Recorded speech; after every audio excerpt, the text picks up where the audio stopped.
In the world of fragrance, making you smell delicious and offending you at the same time may be considered especially heinous. In New York City, a gorgeous Cubano and his elite squad of ball sprayers will seek out these colognes and investigate them. This is his story.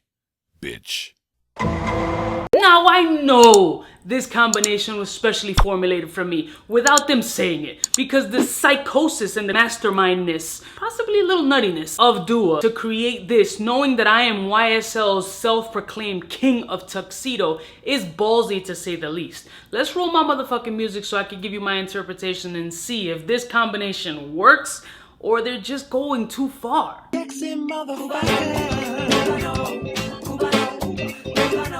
We're all alone in the villa, we're breathing in as friends from the south side. In case you cared, out of all your friends, I wanna be Blessed morning, my beautiful peoples. You know who it is. It's your boy, C to the U to the B to the A. Another hybrid. They're just going hybrid crazy. Now, is hybrid gonna become a thing? Designer brands and niche brands, they all are kind of hybrids. When you start smelling little reminiscences of this fragrance or that fragrance in a new blend or in a new creation, is that not a hybrid? Because we can't automatically call it a clone. We gotta call it something else. It's its own interpretation or a hybrid. In this particular case, this is a blatant hybrid. They're telling you, yes, this is this and this is this, as opposed to other brands who may just disguise it and wrap it up in a pretty pose and give it a different name and say, no, this is completely original.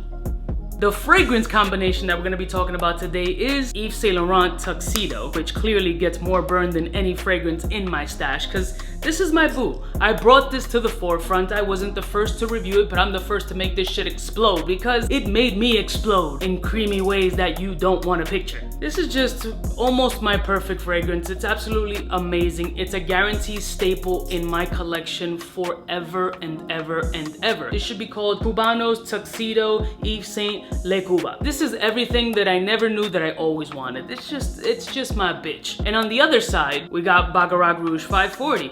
The fragrance that when first came out, and I've mentioned it a few times in videos, I'd never smelled anything like this before, but then again, I'd never really dipped into the niche realm about 3, 4, 5 years ago. This was completely new. The only thing I knew about Baccarat was a fucking crystal, and that's it. Now getting my nose on it, experiencing and seeing the reactions, not only that I gave my fucking self, but everybody else around me, I was like, damn, this is pretty incredible, and I had to get myself a partial bottle, which was almost full at that time. Now, the fragrance that we're gonna be talking about today is a combination of both of these, but are they gonna conflict or even work together? The fragrance that I'm talking about is none other than Dua's Casino Tux.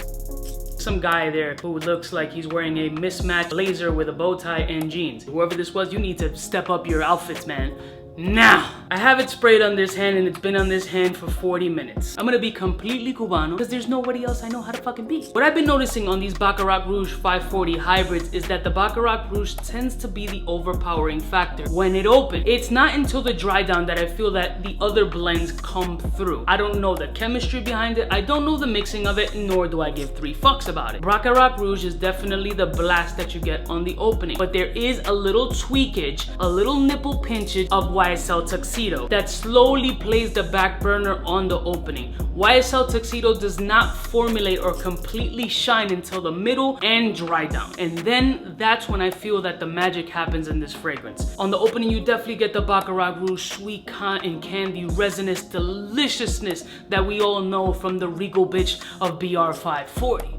But then on the mid and the dry down is when my boo just shines. You get the dark amber patchouli, and then you get those subtle hints of vanilla and warm spices that are just like, I'm here, unpetal my flower and just pollinate me. On the mid and dry down, they go from missionary to doggy. Tuxedo's just taking over. You get the patchouli, you get the warm spiciness, you get that dark elegance, that masculinity, that I'm pulling your fucking hair ever so slowly while slapping you like some Showtime soft porn. And then you get little hints of flashes, not photography because that's perverse, but citrus splashes here and there. Tuxedo totally comes alive at mid and dry down. Baccarat Rouge kind of takes a back seat, but doesn't completely dissipate, and it doesn't just become YSL Tuxedo. They all ride along the same linear line all the way to the end. The performance on my skin on this was 7 hours. So far, there's really not much more that I can say about this fragrance. I think it's a beautiful combination. Opening, you just get that redundancy of the Baccarat Rouge 540, which I know some people are gonna be like, fuck, it's the same shit. You gotta give it some time. You gotta give it a little time to mellow out. You gotta give it a little time to reduce and shine. Tuxedo is not gonna play the back burner. It will never play the fucking back burner. And in this particular case, you can't put baby in a corner because baby's gonna come through slapping with a push-up bra and a G-string twerking like she has $5 in her bank account. Baby has to feed the babies. Is this a ball sprayer? I'm gonna give Casino Tux 3/4 of a ball spray. Not a full ball spray, 3/4 of a full ball spray. Why? Because I wanted Tuxedo to be more prominent. I wanted it to be more evident. I wanted it to slap BR540 all the way across the face and tell him, sit down, bitch, let me shine. I am prejudiced towards YSL Tuxedo. That's just how I feel. So you do get a 3/4 of a ball spray because the shit smells fucking awesome. But I want Tuxedo to shine more. Right here. BR540, but Tuxedo is still very present on the opening, just not as much as the 540. It's fucking good though. Fuck. The conflicts of these nasal receptors. You see me going back to my arm like 5 times though. This shit it has an addictive quality that's fucking good. I love y'all motherfuckers from the heart. I'll put the link in the description if you want to check this joint out. And I love y'all motherfuckers. I'll see y'all bitches next time. You know who it is? It's the biggest hybrid motherfucker in the game. I can change from Clark Kent to Superman instantly. Smooches.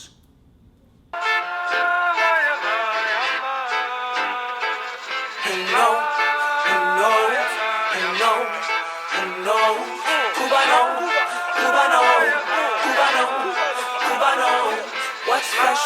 Who's best? Wanna know who's gonna pass the test?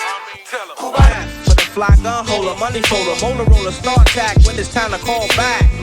For the rough, rugged, and raw way, this nigga Jay, it's a game, but he don't play. Hey, for all the chicks that got dead in the penthouse suite on top of my mom's crib. It's nonsense you never get in. It's nonsense that you would think that you would